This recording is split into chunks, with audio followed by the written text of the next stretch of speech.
بلى من كسب سيئة وأحاطت به خطيئته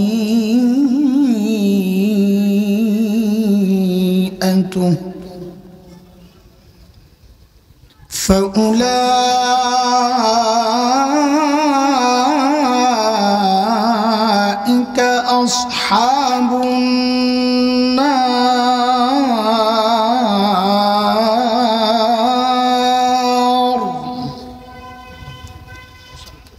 هم فيها خالدون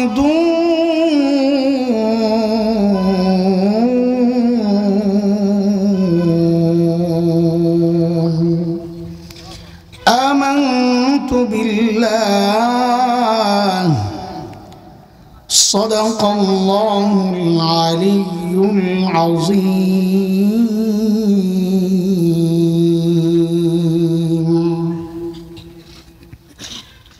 আদর্শ ইসলামী সমাজ কল্যাণ পরিষদ কর্তৃক আয়োজিত 21তম বার্ষিক ইসলামী মহাসম্মেলনের মুহতারাম সভাপতি, অতিথিবৃন্দ, হযরত উলামায়ে কিরাম, মুরব্বিয়ানে আযম, দূর দূরান্ত থেকে আগত ইসলাম প্রিয় সুধী সমাজ, প্রিয় ছাত্র ভাইয়েরা, যুবক বন্ধুরা, পর্দার আড়ালের মা ও বোন, আল্লাহ সুবহানাহু ওয়া তাআলার অশেষ মেহেরবানি, করুণা, দয়া, যে মহান মালিক লাখো কোটি মানুষ থেকে বাছাই করে দিনই এই মজলিসে আমাকে আপনাকে আসার বসার, কিছু কথা বলা ও শোনার তৌফিক দান করেছেন, সেজন্য মহান রবের শুকরিয়া আদায় করি। জবান খুলিয়ে, প্রাণ খুলিয়ে কালিমাতুশ শুকর উচ্চারণ করি, আলহামদুলিল্লাহ।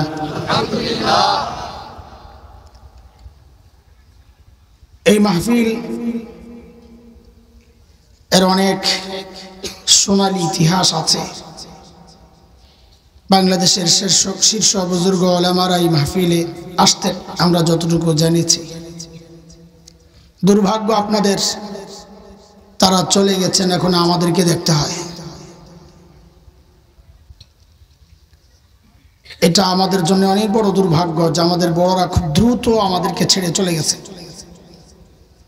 এখন আমাদের সবার উচিত বাকি যেই বড়রা আছে তাদের পেছনে না লেগে, ফেসবুকে তাদের বিরুদ্ধে লেখালেখি না করে তাদের জন্য দোয়া করা। আল্লাহ আমাদের বড়দের লম্বা নেক হায়াত দান করে। কারো অবস্থান, কারো মতাদর্শ, কারো নজরিয়া আমার সাথে একটু মিল নাও থাকতে পারে। সবার নজরিয়া এক হবে, সাহাবায়ে কেরামেরও তো সবার নজরিয়া এক ছিল না। তাই বলে একজনকে উলঙ্গ করা, কাপড় খুলে ফেলা, তার অতীতের সমস্ত অবদানকে অস্বীকার করে কিছু ভুলগুলোকে আলোচনায় আনা, এটা কোনো সুস্থ মানুষের কাজ হইতে পারে না, এটা ভালো মানুষের কাজ হইতে পারে না। অন্তত আহলুস সুন্নাহ ওয়াল জামাত, বিশেষ করে উলামায়ে দেওবন্দকে যারা ভালোবাসে তাদের কাজ হইতে পারে না। আমাদের আকাবির আসলাফ এইভাবে চলেন নাই। এই জন্য আমাদের উচিত সমস্ত মুরব্বীদের জন্য দোয়া করা, আল্লাহ আমাদের মুরব্বীদের লম্বা নেক হায়াত দান করেন। যারা চলে গেছেন আল্লাহ তাদের কবরকে জান্নাতের টুকরা বানায়া দেন। মুহতারাম হাজরিন, আপনাদের জন্য অনেক বড় সৌভাগ্য, আজকে সময়ের আলোচিত অনেক ওয়াইজ আপনাদের সামনে আসবেন। ইতিমধ্যে আলোচনা করে গেছেন আমাদের হৃদয়ের মানুষ, বন্ধুবর হযরতুল আল্লাহ খালেদ সাইফুল্লাহ ইউবি হাফিজাহুল্লাহ। লাইনে আছেন, লাইনে আমার আরেক দোস্ত মুফতি হাবিবুল্লাহ মাহমুদ কাসিম। এই যে আপনাদের হ্যান্ডবিলের একটা সমস্যা হয়েছে, আমি মুফতি না, আমার মুফতি হয়েছে হাবিবুল্লাহ মাহমুদ কাসিম সাহেব, মুফতি সাহেব। ওনার মুফতি টিপের সাথে উপরিটা আমার সাথে লেগে গেছে, কম্পিউটারে টিপাটিপি হয়েছে তো কোনটা কোন দিকে গেছে বলা মুশকিল হয়ে গেছে। এটারে আপনার পড়ার সময় ঠিক করে পড়ালেন। আমার দোস্তের নামের সাথে পড়বেন মুফতি হাবিবুল্লাহ মাহমুদ কাসিমি, আর আমার নামের লগে পড়বেন মৌলভী হাসান জামিল। ঠিক আছে ইনশাআল্লাহ? হ্যাঁ। কুরআন আল কারীমের সূরাতুল বাকারার একটা ছোট্ট আয়াত আমি পড়েছি আমার নিজের হিদায়াতের উদ্দেশ্যে। কথা যা বলবো টার্গেট আমি নিজে। কারণ এটা আমি বিশ্বাস করি যে এখানে সবচেয়ে বেশি বড় বড় আসামি আমি, কথাগুলো সবচেয়ে বেশি আমার দরকার। হ্যাঁ, আমি চেষ্টা করব এমনভাবে বলার জন্যে যেন আমার মতো কেউ থাকলে তার উপকারে আসে। বাকি একবারের জন্যেও এটা মনে না করা যে নিজে মনে হয় ভালো না, আমি নিজেকে 1 নম্বর আসামি বলেই কথা শুরু করতে চাচ্ছি। মুহতারাম হাজরিন, আল্লাহ সুবহানাহু ওয়া তাআলা আমাদেরকে মানুষ হিসেবে সৃষ্টি করেছেন। আমাদের দুই পাশে দুইটা ভিন্ন চরিত্রের সৃষ্টি আছে। একদিকে ফেরেশতা, ঠিক উল্টা চরিত্রের হচ্ছে শয়তান। ফেরেশতাদের চরিত্র সম্পর্কে আল্লাহ কোরআন আল কারীমের সূরাতুত তাহরিম 6 নম্বর আয়াত, সেখানে আল্লাহ বলেন, লা ইয়াসুনাল্লাহা মা আমারহুম ওয়া ইয়াফআলুনা মা ইউমারুন। ফেরেশতাদের চরিত্র হচ্ছে ফেরেশতারা গুনাহ করতে পারেন না। কি বলেছি বলেন তো? ফেরেশতারা গুনাহ করতে করেন না বলি নাই, কি বলেন? ঠিক করে বলেন, বলেন। পারেন না, সেই যোগ্যতা নাই ফেরেশতাদের। ঠিক উল্টা চরিত্রের হচ্ছে শয়তান। শয়তানের ভালো কাজ করার শক্তি নাই, করে না, আল্লাহ উঠায় নিয়েছেন শক্তি। এই ভিন্ন দুই চরিত্রের মিশেলে সংমিশ্রণে আল্লাহ আমাদেরকে মানুষ বানাইছেন। আমাদের মধ্যে ফেরেশতা গুণও আছে, আমরা ভালো কাজ করি, আবার শয়তানি যোগ্যতাও আছে, শয়তানিও কম করি না। আমাদের এই স্বভাব সম্পর্কে আল্লাহ তাআলা সূরা ওয়াশ-শামসের মধ্যে 7, 8, 9, 10 আয়াতগুলোতে আল্লাহ বলেছেন, ওয়ানাফসিন ওয়ামা সাওয়াহা ফাআলহামাহা ফুজুরাহা ওয়া তাকওয়াহা قد أفلح من زكاها وقد خاب من دساها। মানুষের মধ্যে ভালো কাজের যোগ্যতাও আল্লাহ দিয়েছেন, আবার গুনাহ করার যোগ্যতাও দিয়েছেন। আমাদের আলোচনাকে সাজানোর জন্য আজকে সেই মানুষকে আমরা 3টা ভাগে ভাগ করতে চাই। কয় ভাগ? ওই মারো না, কথা বলা লাগবে, এনে বসলে আমার লোক একটু তাল দেওয়া লাগবে আমার লোকে, ঠিক আছে? কাছে আসেন, তাল দিতে হবে, তাল। পড়া মুখস্থ করতে হবে, পড়া মুখস্থ, সবার পড়া মুখস্থ করতে হবে, মনোযোগ নষ্ট করা যাবে। সবার পড়া মুখস্থ করতে হবে, ঠিক আছে? আমাকে বলতে হবে, পড়া না পারলে কিন্তু এই যে পোলাবাইন যেগুলো আছে ঘুরাঘাড়া, আমি কিন্তু মুরগি বানিয়ে দেবো, অভ্যাস ভালো না, ঠিক আছে ইনশাআল্লাহ? মানে এমন না হয় এলোমেলো কিছু কথা বলে গেলাম, ভাল লাগছে কিন্তু নিতে পারি নাই, ভুলে গেছি, এমন যেন না হয়। শুরু থেকে শেষ পর্যন্ত একটা বিষয়ের উপরে এক চেইনে কথা চলতে থাকবে ইনশাআল্লাহ। আমরা সেগুলো নিব, ঠিক আছে ইনশাআল্লাহ? নিব, কথা নিব এখান থেকে। তো মানুষকে আমরা কয়টা ভাগে ভাগ করতে চাই? প্রথম ভাগ হচ্ছে সর্বশ্রেষ্ঠ মানুষ যারা, নবী রাসূলগণ। নবী রাসূলদের ব্যাপারে আহলুস সুন্নাহ ওয়াল জামাতের আকীদা, সমস্ত নবী মাসুম, নিষ্পাপ। বলেন, সমস্ত নবী কি কোন নবী জিন্দেগিতে কোনো গুনাহ করেন নাই, কোন নবী না। কেন করেন নাই এটা এক লম্বা আলোচনার বিষয়। আমাদের দারুল দেওবন্দের প্রায় 55 বছরের মুহতামিম হাকিমুল ইসলাম কারি তৈয়ব রহমতুল্লাহ আলাইহি বলেছেন, মৌলিক 3টা কারণে নবীরা কেউ গুনাহ করেন নাই। আমি 3 কারণ বলবো না, আমি একটাই একটু আপনাদেরকে শোনাই, নবীরা কেন গুনাহ করেন নাই। এর অন্যতম একটা মৌলিক কারণ হচ্ছে সমস্ত নবীকে আল্লাহ নিজে বাঁচাইয়া দিয়েছেন। বলেন, নবীরা গুনাহ কেন করেন নাই? কে বাঁচাইছেন? আল্লাহ। আমি একটা উদাহরণ দিই আপনাদেরকে। হযরত ইউসুফ আলাইহিস সালাতু ওয়াস সালামের গল্প কার না জানা? জানেন না? জানেন। কোরআনে আল্লাহ নিজে বলেছেন সবচেয়ে চমৎকার গল্প, আহসানুল কসাস। হযরত ইউসুফের সৌন্দর্যে পাগল হইছে মিশরের গভর্নরের বউ জুলাইখা। তাও তো জানেন না ইউসুফ জুলাইখা? হ্যাঁ, জুলাইখা নানান সময় কুকৃতির জন্য প্রস্তাব করেছে, হযরত ইউসুফকে টলাতে পারেন নাই। একদিন একদম অন্দরমহলে ঢুকাইছে, 7টা দরজা পাড়ি দিয়া। ভিতরে একটা বাদীও ছিল, সাথে নিয়ে গেছে বাদীকে। একদম ভেতরে ঢোকার পর বাদীকে বলা হয়েছে কি, বাহির থেকে দরজাগুলার তালা লাগায়া লাগায়া তুমি বাইরে যাবে। তো তালা লাগাইছে কোন দিক দিয়া? ভেতর দিয়া না বাহির দিয়া? বাহির দিয়া। কেন? যেন দরজা খোলার চেষ্টাটুকুও ইউসুফ আলাইহিস সালাম না করতে পারে। কারণ বাহিরে না, ভিতরে থাকলে তালা ভাঙ্গার একটা চেষ্টা হবে, ওইটাও যেন না করতে পারে। হযরত ইউসুফ যখন দেখলেন হায় আমার বাঁচার কোনো উপায় নাই, 3টা বড় প্রবলেম তার সামনে। এক হচ্ছে চারদিকে দরজা বন্ধ, যাওয়ার কোনো রকম ন্যূনতম সুযোগ নাই, এক বিপদ। 2 নম্বর বিপদ হচ্ছে নিজের মনিবের স্ত্রী, বসের স্ত্রী, তার আহ্বান প্রত্যাখ্যান করা কঠিন বিষয়। 3 নম্বর বিপদ, নিজেও তো একজন যুবক, গুনার আহ্বানের পর নিজেকে বাঁচায় রাখা, এটাও তো একটা বিপদ। এই 3 বিপদে যখন হযরত ইউসুফ পড়লেন, আল্লাহ তাআলা নিজে এই গল্পের বর্ণনা দিচ্ছেন, বিবরণ। সূরা ইউসুফের 23, 24, 25, 26 লম্বা আলোচনা আল্লাহ নিজে করেছেন এই প্রসঙ্গে।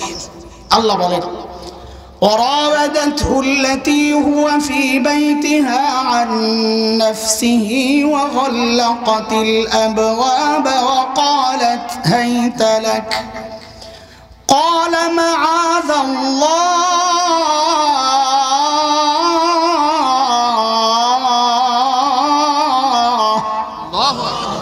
إنه ربي أحسن مثواي إنه لا يفلح الظالمون।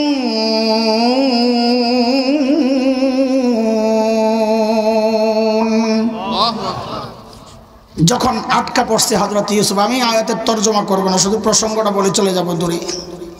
হযরত ইউসুফ এই বিপদে পড়ে দিলেন এক চিৎকার, মাআযাল্লাহ, ও আল্লাহ আমাকে বাঁচা। কাকে ডাক দিছেন? আল্লাহকে ডাক দিয়ে দৌড় দিছেন দরজার দিকে। খেয়াল করেন, খুব মনোযোগ। হযরত ইউসুফ দেখেছেন না দরজা বন্ধ,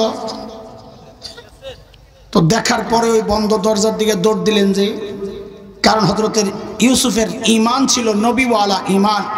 তিনি ওই ভরসা রেখেছেন, আমি যে আল্লাহকে ডাক দিয়েছি ওই আল্লাহ আমাকে একা ছাড়তে পারেন না। যেই দরজার সামনে যায় পড়েছেন, খাপ করে দরজা খুলে গেছে। পরের দরজা খাট, পরের দরজা খাট, খুলতে খুলতে 7ম দরজা খুলেই যায় পাইছে আজিজে মিসর, মিসরের গভর্নরকে, জুলাইখার স্বামীকে হাতে নাতে ধরা। তো এই প্রসঙ্গে আল্লাহ তাআলা বলেন, মাঝখানে একটা আয়াত 24 নম্বর আয়াতটা আমি ইচ্ছা করে রেখে দিছি, দরজার দিকে দৌড় মারছি। আল্লাহ বলেন, واستبق الباب وقدت قميصه من دبر وألف يا سيدها لدى الباب قالت ما جزاء من أراد بأهلك سوء إلا أن يسجن أو عذاب أليم।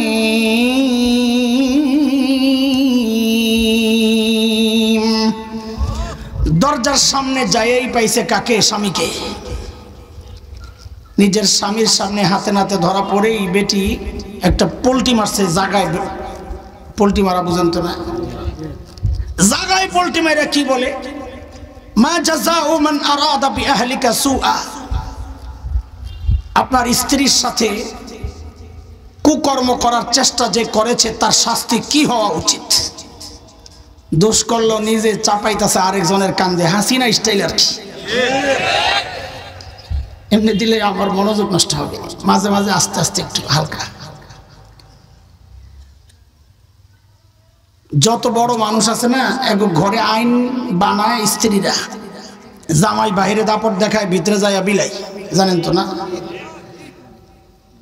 তো স্ত্রী জিজ্ঞেস করছে শাস্তি কি হওয়া উচিত, বলে আবার নিজেই শাস্তি বিধান ফয়সালা দিয়ে দিচ্ছে। এক, ইল্লা আন ইউসজান, হয় আরে আয়না করে ঢুকান, মানে জেলখানায় আর কি, আও আযাবুন আলীম, অথবা রিমান্ডে নিয়ে একটা কঠিন পিটা লাগান। কি মুশকিল! আজিজে মিসর তো ইউসুফকেও চিনে, নিজের বউরও তো চিনে ভালো করে। তারপরে হযরত ইউসুফকে জিজ্ঞেস করতেছে কি ঘটনা কি। তা হযরত ইউসুফ বলেন, ক্বালা হিয়া রাওয়াদাতনি আন নাফসি, আমি কিচ্ছু করি নাই, যা করছে বেটি।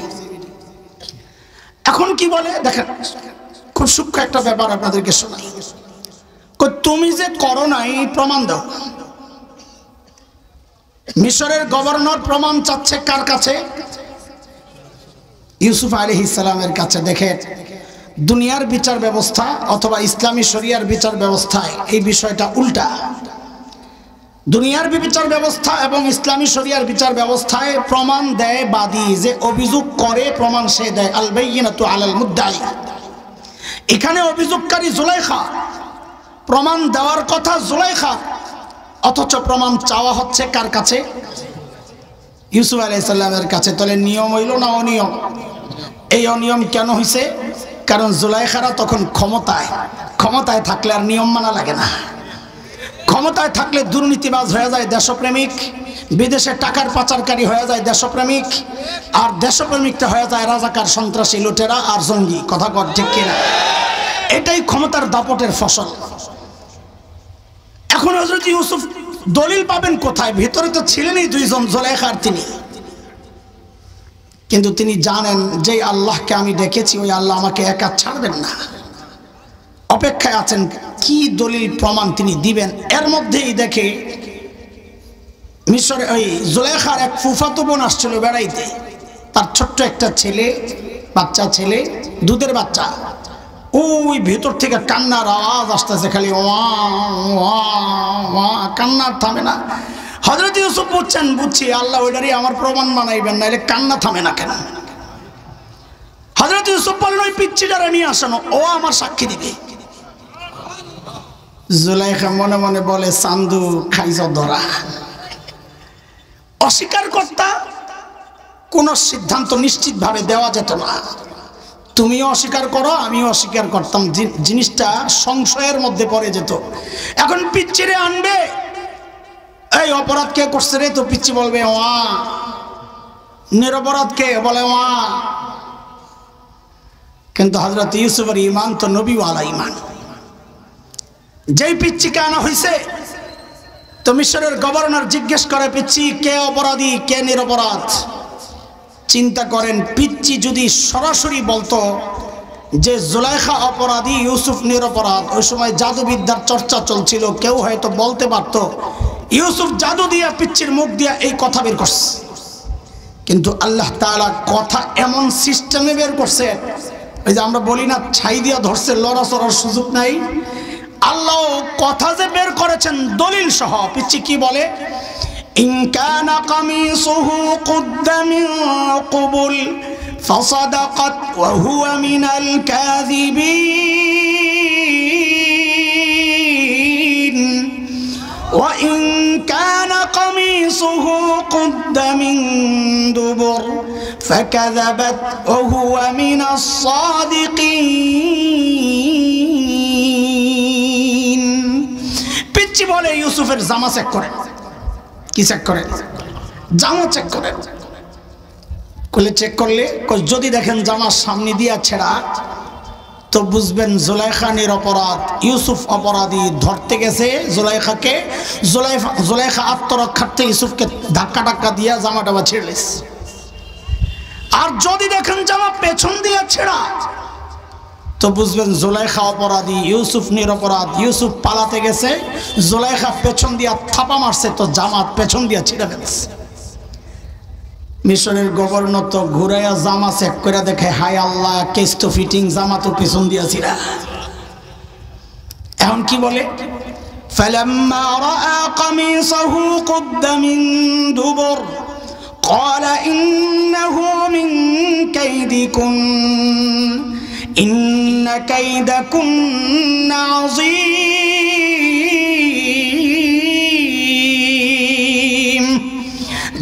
পিছন দিয়ে ছিঁড়া দেখাই মিশরের গভর্নর বলে, জুলেখা তোকে বেটিকে চক্রান্ত বড় মারাত্মক। ইউসুফ আরিদান হাজা, কারো কাছে কিছু বইল টইল না, মান ইজ্জতের ব্যাপার। আর মহিলারা বলে ওয়াস্তাগফিরি লিজামবিক, তওবা কর তওবা কর। এখনো হুমকি ধমকি ছাড়ো না, সোরের মার বড় গলা, খালি হুমকি দাও, তওবা করো, সুযোগ আছে। যদি ভালো করে তওবা করো তাহলে দেশের মানুষ মাফ করাবে, একটা আশা আছে। কিন্তু যদি হুমকি দাও চট কইরা ঢুইকা যাইবা, পোলাবেন কয় চট কইরা না, চট পইরা ঢুইকা, নাইলে কিন্তু কালামানিক্কার মতো পিটাইয়া কলা পাতার মধ্যে শোয়া রাখবো। এখনো হুমকি দেয়। সুবহানাল্লাহ, সাহস কত কলিজার, নাই তো কলিজার, এটা তো স্টিল হয়ে গেছে, এই জন্য হুমকি দেয়। দোস্ত চলেন আবার পেছনে যাই একটু। ওই যে 23 নম্বর আয়াত থেকে শুরু কথা, 24 নম্বর আয়াতে আল্লাহ নিজে বলেছেন, কাযালিকা লিনাসরিফ আনহু সুআ ওয়াল ফাহশা, অন্যায় অশ্লীল কাজ থেকে ইউসুফকে আমি আল্লাহ নিজে বাঁচাইয়া দিছি। হযরত ইউসুফকে কে বাঁচাইছেন? বলেন, জোরে বলেন, আরো জোরে বলেন। দরজার দিকে দৌড় মারছে, দরজা কে খুলেছেন? প্রথমটা কে খুলেছেন? দ্বিতীয়টা? একটু জোরে বলেন। তৃতীয়টা? চতুর্থ? শেষ দরজা? ওই ছোট্ট বাচ্চার মুখ দিয়ে কথা কে বের করেছেন? হ্যাঁ, ওই ছোট্ট বাচ্চার মুখ দিয়ে কথার সাথে প্রমাণ সহ কথা কে বের করেছেন? কি জন্যে? তার নবীকে গুনাহ থেকে বাঁচানোর জন্যে আল্লাহ তাআলা এই সমস্ত ব্যবস্থা করেছেন, তাই না? তাইলে নবীদেরকে গুনাহ থেকে আল্লাহ নিজেই বাঁচায়া দেন, প্রমাণ হলো কথা।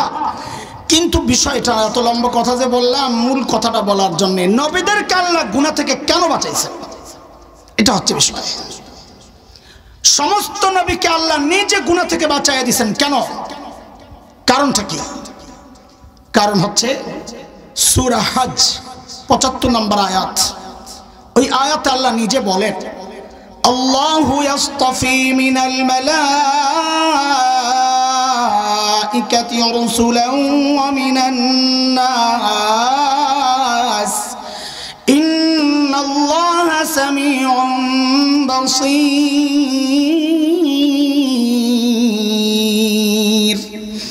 আল্লাহ বলেন, মানুষ এবং ফেরেশতার মধ্যে যে রসুল, এটা আমার নির্বাচন। রসুলদেরকে কে নির্বাচন করেছেন? এটা রাতের ভোটের নির্বাচন না। এই নির্বাচন কার? আরে জোরে বলেন না, এই নির্বাচন কার?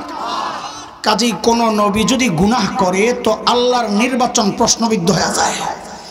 এই জন্য আল্লাহ সমস্ত নবীকে গুনাহমুক্ত রেখেছেন, যেন তাদের আল্লাহর নির্বাচন প্রশ্নবিদ্ধ না হয়। কথা শেষ হয় নাই, ধরে রাখেন। এই জন্যই আহলুস সুন্নাহ ওয়াল জামাত এই জায়গায় এত কঠোর। কেউ যদি নবীদের সমালোচনা করে তাইলে বুঝতে হবে সে আল্লাহর নির্বাচনকে প্রশ্নবিদ্ধ করছে। কেউ যদি নবীদের ব্যাপারে বলে, সেই নবী হযরত মূসা আলাইহিস সালাম হোক আর যাই হোক, যিনি হোক, যদি বলেন নবীরা দায়িত্ব অবহেলা করেছে, পক্ষান্তরে সে আল্লাহর নির্বাচনকে প্রশ্নবিদ্ধ করছে, এমন অযৌক্তিক কথা আহলুস সুন্নাহ ওয়াল জামাতের আকীদা, বিশ্বাস আর চেতনার বিরুদ্ধে এইরকম কথা যারা বলবে, তার পাগড়ি যত সুন্দর হোক, দাড়ি যত সুন্দর হোক, তার অনুসারী যত কোটি কোটি হোক, চোখ বন্ধ করে সিদ্ধান্ত নিতে হবে। আল্লাহর সিদ্ধান্তে যারা আপত্তি করে, এরা আর যাই হোক হকপন্থী হইতে পারে না, তারা বাতিল, গুমরাহ গুমরাহ গুমরাহ। কথা ঠিক? আচ্ছা রাখেন, কথা কি বুঝাইতে পারছি আমি আপনাদেরকে? কথা বুঝাইতে পারছি? খুব খেয়াল করে কথা শুনতে হবে। নবীদের এই মানুষকে কয়টা ভাগে ভাগ করছি? দ্বিতীয় ভাগ হচ্ছে আল্লাহর নবীর সাহাবীরা, হযরতে সাহাবায়ে কেরাম রিদওয়ানুল্লাহি আলাইহিম আজমাইন। সাহাবীদের ব্যাপারে আহলুস সুন্নাহ ওয়াল জামাতের রায়, আমাদের শেখ রেঙ্গা রহমাতুল্লাহি আলাইহি যে বিশ্বাস আকীদা লালন করতেন, আপনাদের জন্য বোঝা সহজ হবে এই জন্য বলতেছি। আল্লাহ তাআলা শুরুতে কোরআনের যে আয়াতটা আমি পড়েছি সূরা বাকারার, ওই আয়াতে আল্লাহ তাআলা এক ধরনের গুনার কথা বলেছেন, যে এই জাতীয় গুনাহ আমি ছাড় দিলেও ছাড়ব না। কি সেটা? আল্লাহ বলেন, বালা মান কাসাবা সাইয়্যাতান ওয়া আহাতাত বিহি খাতিআতুহু ফাউলাইকা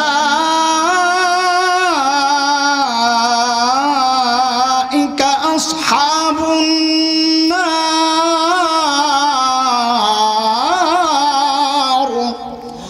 হুম ফিহা খালিদুন।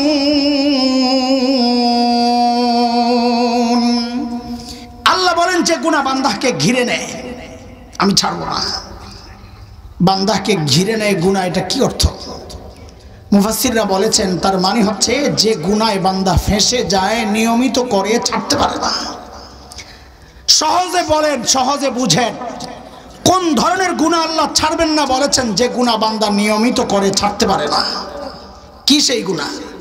সেটা আপনার একটা হইতে পারে, আমার আরেকটা হইতে পারে, এই ভাইয়ের আরেকটা হইতে পারে, ওই ভাইয়ের আরেকটা হইতে পারে। সবার যে একটা হবে তা জরুরি না। কিন্তু আমরা এই সমাজ নিয়ে ভাবি, সমাজে থাকি, এই সমাজের দিকে তাকায় আমাদের অনুভূতি হচ্ছে 5টা গুনাহ এমন আছে যেই গুনার মধ্যে এই সমাজের ব্যাপক সংখ্যায় মানুষ জড়িত। এই কয় গুনাহ? আমি একটা গুনাহ বলবো, আর একটু খোঁচা দেওয়ার জন্য বলবো, পারলে অস্বীকার করেন, পারলে অস্বীকার করেন। 5টা গুনার মধ্যে 2টা গুনাহ এমন যে গুনার মধ্যে এই সমাজের প্রায় সবাই জড়িত। নারীও জড়িত, পুরুষও জড়িত, জওয়ানও জড়িত, বুড়াও জড়িত। আরে আমার মতো এমন সুরতওয়ালাও কেউ কেউ জড়িত, কোন মুফতি জড়িত, কোন মুহাদ্দিস জড়িত, আরে কোন পীর যাদের কাজ হচ্ছে মানুষকে গুনাহ থেকে বাঁচানোর চেষ্টা করা, কোন পীরও যেই গুনাহে জড়িত। সেই 2টা গুনার একটার নাম হচ্ছে গীবতের গুনাহ। পারলে অস্বীকার করেন। এক জায়গায় বসলেই বাস আরেকজনের বদনাম শুরু হয়ে গেছে। এই সমাজের প্রায় সবাই এই গুনাহে জড়িত। 2 নাম্বার যে গুনায় এই সমাজের প্রায় সবাই জড়িত, শুধু আগের শ্রেণী বলছি তা না, এই গুনায় ছোট্ট ছোট্ট বাচ্চারাও জড়ায় গেছে। সেই গুনাহটার নাম হচ্ছে টাচ মোবাইলের গুনাহ। পারলে অস্বীকার করেন। 3 নাম্বার, 4 নাম্বার, এই 2 গুনার মধ্যে এই সমাজের অধিকাংশ পুরুষ জড়িত। কি সেটা? এই সমাজের অধিকাংশ পুরুষ দাড়ি কাটার গুনায় জড়িত। পারলে অস্বীকার করেন। 4 নম্বর, এই সমাজের অধিকাংশ পুরুষ টাকনুর নিচে কাপড় পরার গুনায় জড়িত। পারলে অস্বীকার করেন। কয় গুনাহ গেল? তাড়াতাড়ি বলেন। কয়টা? 1 নম্বর গীবতের গুনাহ, টাচ মোবাইলের গুনাহ, দাড়ি কাটার গুনাহ, টাকনুর নিচে কাপড় পরার গুনাহ। কিন্তু 5 নম্বর গুনাহটা বলতেও ইতস্ত লাগে, অনেকে নিতে পারেন না, অবাক হয়ে যান, এটা কিভাবে সম্ভব? হ্যাঁ সম্ভব বলেই তো বলছি। সেটা হচ্ছে এই সমাজের অধিকাংশ পর্দানসীন নারী যে গুনাহে জড়িত, পর্দা করেও গুনাহে জড়িত। মানে কি? হ্যাঁ, পর্দার আয়াতগুলো খুলে দেখেন আপনি। 18 নম্বর পারার সূরাতুন নূর 30-31 নম্বর আয়াত পড়ে দেখেন। আল্লাহ তাআলা 30 নম্বর আয়াতে বলেছেন পুরুষের পর্দার কথা। 31 নম্বর আয়াতে মেয়েদের পর্দা সম্পর্কে আল্লাহ বলতে গিয়ে বলেছেন, ওয়ালা ইউবদিনা জিনাতাহুন্না, মেয়েরা যেন তাদের সৌন্দর্য প্রকাশ না করে। মুফাসসিরিনে কেরাম বলেন পর্দার মূল কথা এটা একটা, সৌন্দর্য গোপন করা, প্রকাশ না করা। কাজেই কোনো নারী যদি ছালার চটকাই দিয়ে নিজের সৌন্দর্য গোপন করে তো ইসলাম বলবে সে শরিয়া অনুযায়ী পর্দা করেছে। কোনো নারী যদি ঘরের কাঁথামোড়ো দিয়ে পর্দা করে তো ইসলাম বলবে সে শরিয়া অনুযায়ী পর্দা করেছে। কিন্তু কোনো নারী যদি ঝিকঝাক বোরকা, রং বেরঙের বোরকা, টাইট ফিট বোরকা, ডিজাইনের বোরকা পরে পর্দা করে তো ইসলাম বলবে সে শরিয়া অনুযায়ী পর্দা করে নাই। কেন? শরীয়তের পর্দার মূল উদ্দেশ্য সৌন্দর্য গোপন করা। এটা কষ্ট হলেও অনেকের জন্য শুনতে, মানতে কষ্ট হলেও এক চরম বাস্তবতা হচ্ছে আজকালকার অধিকাংশ বোরকা দিয়া সৌন্দর্য গোপন হয় না, বরং সৌন্দর্য প্রকাশ পায়। কথা ঠিক কিনা বলেন? এই কথা যে ঠিক তার এক চরম বাস্তবতা হচ্ছে ঢাকায় আমি যেখানে থাকি এর পাশে একটা এলাকার নাম কাটাবন, নাম শুনছেন? শাহবাগের নাম শুনছেন? পিজি হাসপাতালের নাম শুনছেন? ওইটার কাছে কাটাবন। কাটাবন একটা বোরকার দোকান আছে।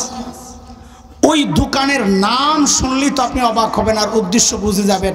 বোরকার দোকানের নাম হচ্ছে ফ্যাশন হাউস। কি আমি দোকানদারের ধন্যবাদ দিছি যে কামের কাম করছো, তুমি মুনাফিকি করো নাই। ও সাইনবোর্ডে বুঝাইয়া দিছে যে আমার কাছে যেই বোরকা পাবেন এটা ইসলামের বোরকা না, এটা ফ্যাশনের বোরকা। মন চাইলে আসেন, নাইলে কেটা বলেন। ঠিকই তো আছে, অর্থ কোনো দোষ নাই। তাড়াতাড়ি বলেন গুনাহ কয়টার কথা বলেছি? বলেন বলেন বলেন, তাড়াতাড়ি বলেন কয়টা? কিন্তু তারপরেও ভয়ঙ্কর আমাদের কষ্টের জায়গা যেটা, আক্ষেপের জায়গা যেটা, দোস্ত এই গুনাহগুলোতে যারা জড়িত এক চরম বাস্তবতা হচ্ছে অধিকাংশই এই গুনাহগুলোরে গুনাহই মনে করে না। গুনাহকে গুনাহ মনে না করা গুনাহ করার চেয়ে মারাত্মক। কেন? কারণ গুনাহকে গুনাহ মনে করলে তওবার মানুষ মানসিকতা থাকে সুযোগ আসলে করে ফেলে, কিন্তু গুনাহকে যদি গুনাহই মনে না করে তাহলে তার জন্য আর তওবা নসিব হয় না। আপনি বলবেন গুনারে গুনাহ মনে করে না, এটাও কি সম্ভব? সম্ভব। আপনি শুনেন, ঢাকার কাছে এক জেলা টাঙ্গাইল জেলা, সেখানের এক নাট বল্টু ঢিলা এক এমপি ছিল, মাঝে মাঝে লাগামহীন কথাবার্তা বলতো। নাম রিসেপশন বলো, আব্দুল লতিফ সিদ্দিকী। সাবাস, স্মার্ট বয় আব্দুল লতিফ সিদ্দিকী। আব্দুল লতিফ সিদ্দিকী গেছে এক মাহফিলে ওয়াজ করতে। নেতাগো কাজ, মানুষ কষ্ট করে একটা মাহফিলের আয়োজন করে, নেতারা যায় ওখানে একটু ওয়াজ করতে, কারণ ও জানে আমি ডাকলে তো এই পাবলিক পাবো না, ফাঁকি দিয়া কামসাইরা আসি। তো গেছে এক মাহফিলে ওয়াজ করতে, টুপি টাপি নাই, একটা টি শার্ট পরা মানে অভদ্র, অসামাজিক, এই জন্যই এইভাবে গেছে, নাহলে মাহফিলে অতিথি সেইভাবে কেন যাবে। যায়া ওয়াজ করতেছে। কি ওয়াজ করতেছে হইলো, আপনারা হুজুররা যে দোয়া করেন না, আমি কিন্তু আমিন বলি না। আমি বলি কিরে ঘটনা কি, আমিন কেন বলে না? আমার না এলে চেহারা খারাপ, কত হুজুরের চেহারা সুন্দর আছে না, ভক্তি শ্রদ্ধা হয় না, না কি, কেন আমিন বলে না? ও কারণ যেটা বলেছে শুনে তো আমি খুশি হয়ে গেছি। আমি গারে, আমি তো দলিল খুঁজি খালি, এ দলিল তো পাওয়া গেছে যে গুনারে যে গুনাহ মনে করে না, দলিল পাওয়া গেছে। সে কি বলে জানেন, আমি আমিন কেন বলি না? বলে কারণ হচ্ছে আপনারা তো বাচ্চাদেরকে শিখান গুনাহ করলে আল্লাহর কাছে মাফ চাইতে, তা আমি এই জন্য আমিন বলি না। কেন? আমার জিন্দগিতে আমি কোনো পাপ করি নাই, আমার জিন্দগিতে আমি কোনো পাপ করি না। আমি বাপরে, দাড়ি কাটা বেড়া বলে জিন্দগিতে পাপ করে নাই, তো করছে কেন? তার মানে ও গুনারে গুনাহ মনে করতেছে না। কথা বুঝে আসছে না? কথা অদস্ত, গুনারে গুনাহ মনে না করা, গুনাহ করার চেয়েও মারাত্মক। আমি শেষ করতে হবে। বলেন তো আমরা গুনাহ ছাড়তে চাই কিনা? আমরা গুনাহটা চিনেছি, যে গুনাহ আল্লাহ ছাড় দেন ছেড়ে দেন না, কোন গুনাহ যে গুনাহ বান্দা নিয়মিত করে ছাড়তে পারে না। আল্লাহ তাআলা আমাদেরকে সব রকমের গুনাহ থেকে হেফাজতে রাখেন। আমি তো গুনাহ ছাড়তে চাই, আপনাদের কি অবস্থা আমি জানতে চাই। আল্লাহ তুমি কবুল করো। বাজান আপনার ওঠার দরকার নাই, এই পাবলিক হলিটা আমি যুক্ত হইতেছি, কানেকশন ঠিক রাখি আর কি, হারায় না যায়। আমার একটা রোগ আছে, আপনাদের আছে কিনা আমি জানি না, সেটা হচ্ছে ছাড়তে তো চাই কিন্তু পারি না। গুনাহ ছাড়তে চাই, এই সমস্যা তো সিলেটে নাই, আপনারা তো শাহজালালের দেশের মানুষ। হ্যাঁ, রেঙ্গার হজরত ঘুমাই রয়েছে এখানে, তারপরেও আপনাকে এই সমস্যা, এইটা মক্কায় থাকতে হয়। হ্যাঁ না বেটা, বাতির নিচে অন্ধকার, অন্য জায়গায় তো বাতি নাই, তো বাতি আছে, তো শুক্রিয়া আদায় করবে, বাতির নিচে অন্ধকার। জাহেল। এই সমস্যা কমন সমস্যা, সারা দুনিয়ার মানুষের সমস্যা। যারাই গুনাহ ছাড়তে চায় সবার একই কথা, ছাড়তে চাই ছাড়তে পারি না। এই জন্য আমাদের বড়রা গুনাহ ছাড়ার অনেকগুলো সহজ উপায় আমাদেরকে শিখাইয়া দিচ্ছে, আমরা প্র্যাকটিস করি। আপনাদেরকে অনুরোধ করি, আমি একটা বলবো, তো সুযোগ কম আমার, একটা বলবো ইনশাআল্লাহ, একটু প্র্যাকটিস করেন। আমরা করি, আমরা উপকার পাইছি, আশা করি আপনাদের উপকার হবে। আমি দায়িত্ব নিয়ে বলছি, এই এই এই মনোভাব আর ভাবনা যদি দিল আর দিমাগের মধ্যে বসাতে পারেন, যেটা শিখাইয়া দিব ইনশাআল্লাহ, তাইলে গুনাহ ছাড়া না দেখবেন তখন গুনাহ করাটা আপনার জন্য কঠিন হয়ে যাবে ইনশাআল্লাহ। ইনশাআল্লাহ দেখেন, আপনারা যখন গুনার দিকে আগাই, তখন দুনিয়ার কেউ আমাদেরকে না দেখলেও, কেউ না জানলেও একজন জানেন, দেখেন, তিনি কে? আর একটু জোরে উচ্চারণ করা যায় না? আল্লাহ। মাশাআল্লাহ, কথা ঠিক আছে, কিন্তু এই জায়গায় আমরা আল্লাহ বলবো না। এই জায়গায় এই প্রসঙ্গের সাপোর্টে কোরআনের যে আয়াতটা আমি আনতে চাই, ওই আয়াতে আল্লাহ নিজের যে পরিচয়টা দিয়েছেন, আমরা ওই শব্দটা বলবো। সেটা আমার সাথে বলেন আপনারা, রব্বে করিম। বলেন বলেন, আবার বলেন, সবাই বলেন, আরেকবার বলেন। তাহলে আমি আবার প্রশ্ন করি, আবার এইবার ঠিকভাবে জবাব দিবেন। আমরা যখন গুনার দিকে আগাই, আমাদেরকে কে দেখতে থাকেন? মাশাআল্লাহ, আবার বলেন। আচ্ছা, আরেকটা কথা বলি, ছোটবেলায় আমরা যখন কোনো অপরাধ করতাম, মা বাবা পেছন থেকে ডাকতেন না, এই কাজ কেন করস? ডাকতেন না? ডাকতেন না? আমাদের ওস্তাদ, আমাদের শিক্ষক, আমাদের গুরুজনরা ডাকতেন কিনা? তো আল্লাহ তাআলা শুধু দেখেন যে তা না, তিনি ডাকতে থাকেন। তাহলে দুইটা কথা, দেখতে থাকেন আর ডাকতে থাকেন। আমি আবারও জিজ্ঞেস করি, আমরা গুনার দিকে আগালে, অথবা গুনার চিন্তা করলে, অথবা গুনায় জড়ালে, আমাদেরকে কেউ না দেখলেও একজন দেখতে থাকেন, তিনি কে? আর কি করতে থাকেন? বলেন বলেন, কি করতে থাকেন? কি বলে ডাকেন সেটাও কোরআনে আল্লাহ নিজে বলেছেন। কি বলে ডাকেন? সূরা ইনফিতার আম্মা পাড়ার 5 নম্বর সূরা 6, 7, 8 আয়াতগুলো পড়েন, দেখবেন আল্লাহ কি বলে ডাকেন আল্লাহ নিজে বলেছেন। আল্লাহ বলেন, ইয়া আইয়ুহাল ইনসান মা গররাকা বিরাব্বিকাল কারীম।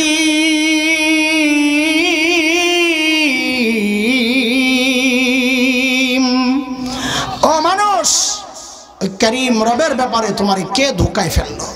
কার কাছ থেকে কি পেয়ে তুমি তোমার করিম রব ভুলে গেলা?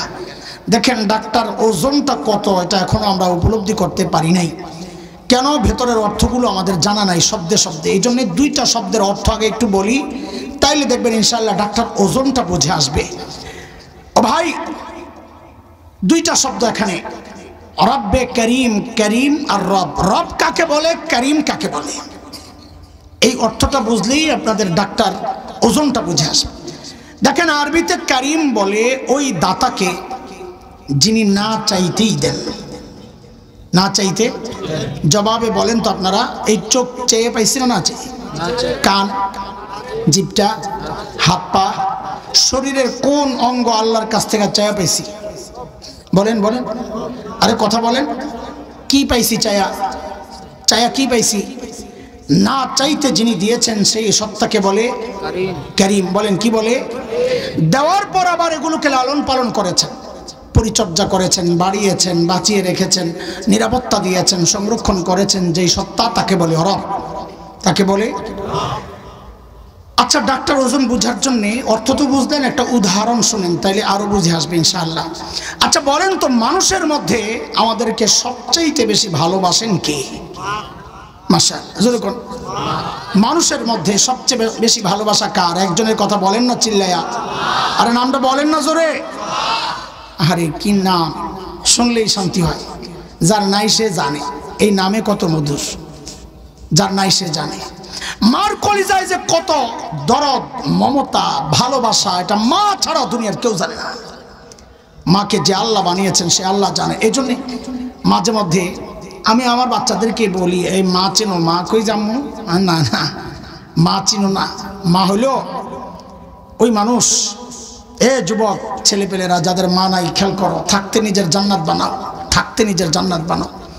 মা ওই মানুষ, ঘরে খাবার আছে যা, মা যদি মনে করে না আমি যদি এখান থেকে একটু খাই তো আমার বাচ্চারা পেট পুরে খেতে পারবে না, মা ওই মানুষ ওই মুহূর্তে প্রচণ্ড ক্ষুধা পেটে নিয়ে একটা অভিনয় করে বলবেন, আম্মুর ভাল লাগছে না, বমি বমি লাগছে, আম্মু খাবো না, তোমরা খেয়ে নাও।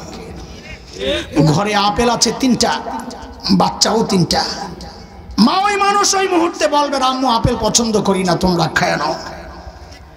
আমাদের ঘরে ভালো কোনো খাবার তৈরি হলে আমাদের মুখে না দেয়া যিনি কোনোদিন খান নাই, আজীবন এই স্যাক্রিফাইস যে মানুষটা করেছেন তিনি মা। তিনি কে? আর এর জন্যই তো আলেমরা কোন কোন মাসআলায় মা আর বাবাকে আলাদা করেছেন। যেমন এক মাসআলা, কোন সন্তান যদি বাবা মার আগে মৃত্যুবরণ করে তো মাসআলা হচ্ছে বাবা তো সন্তানের লাশের পেছনে পেছনে যেতে পারে, বাবা সন্তানের কবরেও নামতে পারে। বলে কেন? বাবার কলিজায় কি মায়া দয়া নাই? বলে আছে। বাবাও চিৎকার করে করে কান্না করবেন, কিন্তু বাবাকে আল্লাহ ওই শক্তি, সামর্থ্য, মনোবল দিয়েছেন, বাবা সন্তানকে দাফন করে কান্না করতে করতে উপরে ওঠার মতো ক্ষমতা রাখেন। কিন্তু কোনো মায়ের জন্য সন্তানের লাশের পেছনে যাওয়া চলবে না, কোনো মায়ের জন্য সন্তানের কবরে নামা চলবে না। কেন? দুনিয়ায় এমন কোনো মা নাই যে সন্তানকে দাফন করার জন্য কবরে নেমে সন্তানকে শোয়া সুস্থ অবস্থায় নিজে উপরে উঠবেন, এমন কোনো মা জগতে নাই। সন্তানকে শোয়া নিজেও শুয়ে পড়বেন সন্তানের সাথে। আরে ভাই, আরে বন্ধু, একটু বলেন তো, এই যে মার কলিজায় এত দরদ, এত মমতা, এত মায়া আর ভালোবাসা, কারণটা কি বলেন তো? মা আমার একটা চোখ বানাইছেন সেই জন্যে, কথা বলেন, একটা কান বানাইছেন সেই জন্যে, একটা হাত, একটা পা। একবারে বলে ফেলেন তো সবাই, মা আমার শরীরের কোন অঙ্গটা বানাইছেন? বলেন বলেন বলেন। কিছুই না, কিছুই না, কিছুই না। অল্প কয়েকদিন ভাড়াটিয়ার মতো পেটে ধারণ করেছেন, হওয়ার পরে লালন করেছেন, কিছুই বানান নাই, তাতেই মার কলিজায় এত মায়া। মা আমার কিছুই বানান নাই, তাও মার কলিজায় এত মায়া।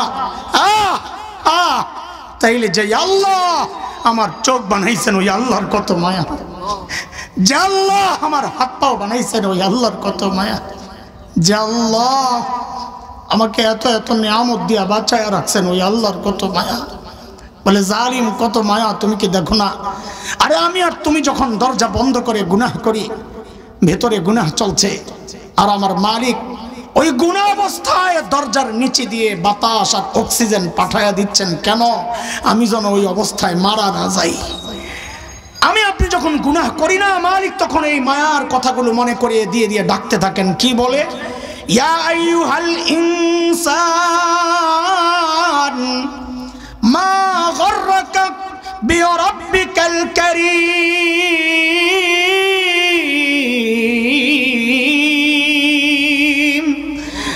ও মানুষ, ওই কারীম রবের ব্যাপারে তোমারে কে ধোকায় ফেললো?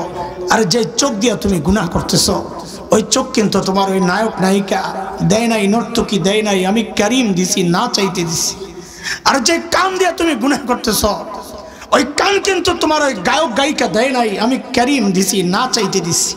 আরে জালিম, আমার দেওয়া চোখ দিয়ে, আমার দেওয়া কান দিয়ে, আমার দেওয়া নিয়ামত দিয়ে আমার নাফরমানি তুই করস কেন? কি পায়া তুই আমারে ভুলে গেলি বল? মুহতারাম হাজরিন, আমাদের বড়রা বলেন কি, এই ডাকের ভেতরে যেন আরেকটা ডাকও আছে। সেটা বড় অবাক করার মতো বিষয় বড়রা বের করেছেন, সুন্দর কথা, যে ডাকের ভেতরে যেন আরেকটা ডাক। কি সেটা? আল্লাহ যেন বলছেন, এরে বান্দা, এরে আমার বান্দা, তোর ছোট্ট বাচ্চাটা তাকায়া থাকলে তুই গুনাহ করস না, তোর লজ্জা লাগে? তোর বাবা মা তাকায়া থাকলে তুই গুনাহ করস না, তোর শ্বশুর শাশুড়ি মুরব্বী তাকায়া থাকলে তুই গুনাহ করস না, অথচ আমি কারীম রব তাকায়া তাকায়া তোরে ডাকছি, তাও তুই গুনাহ ছাড়স না কেন রে বান্দা? কি হয়ে গেল তোর? আমার দাম বুঝি তোর কাছে ওই ছোট্ট বাচ্চাটার চেয়ে কমে গেল? হ্যাঁ, আমার দাম বুঝি তোর কাছে আমার মাখলুকের চেয়ে কমে গেল না? আমার মাখলুক তাকায়া থাকলে, তোর ওই ছোট্ট বাচ্চা তাকায়া থাকলে তুই গুনাহ করস না, আর আমি কারীম রব তাকায়া তাকায়া তোকে ডাকছি, তাও তুই গুনাহ ছাড়স না কেন রে বান্দা? মা গররাকা বিরাব্বিকাল কারীম। কে তোকে ধোকায় ফেলছে? কার কাছ থেকে কি পায়া তুই আমি রবকে ভুলে গেলি? ও ভাই, গুনাহ করার কথা মনে পড়লে যদি এই চিন্তাটা খালি মাথায় আনা যায়, আরে এই মুহূর্তে আমার রব আমারে ডাকতেছে, বান্দা যেই পাও দিয়ে আগাইতেছস ওই পাওটা আমার দেওয়া, যেই হাত দিয়া ধরতেছস ওই হাতটা আমার দেওয়া, যেই চোখ দিয়া দেখতেছস ওই চোখটা আমার দেওয়া, যেই কান দিয়া শুনতেছস ওই কানটা আমার দেওয়া। আমার দেওয়া নিয়ামত দিয়ে তুই আমার নাফরমানি কেন করতেছস বল? মা গররাকা বিরাব্বিকাল কারীম। এই অনুভূতিটা দিল আর দিমাগের মধ্যে বসাইতে পারলে ইনশাআল্লাহ গুনাহ ছাড়া না, দেখবেন তখন গুনাহ করা আমাদের জন্য কঠিন হয়ে যাবে ইনশাআল্লাহ। আল্লাহ তাআলা আমাদের সবাইকে গুনাহমুক্ত জীবন যাপনে অভ্যস্ত হওয়ার তৌফিক দান করেন। অতীতের সমস্ত গুনাহগুলো আল্লাহ মাফ করে দেন এবং ভবিষ্যতেও গুনাহমুক্ত থাকার তৌফিক দেন। এই মাহফিল যাদের স্মৃতিতে ভাস্বর হয়ে আছে, যাদের মুবারক কদমে এই মাহফিল, এই আপনাদের এই এলাকায় এই মসজিদ, আল্লাহ তাআলা যাদের কদমের ছোঁয়ায় মুবারক হয়েছে, বরকতপূর্ণ হয়েছে, আল্লাহ আমাদের সমস্ত মনীষীদেরকে আল্লাহ তাআলা জান্নাতের মেহমান হিসাবে কবুল করেন। শুরু থেকে আজ পর্যন্ত মাহফিল আয়োজনে অর্থ, সময়, শ্রম, পরামর্শ দিয়ে যারাই সহযোগিতা করেছেন, আল্লাহ সবাইকে এর উত্তম জাযা আর বিনিময় দান করেন। আমিন। ওয়া আখিরু দাওয়ানা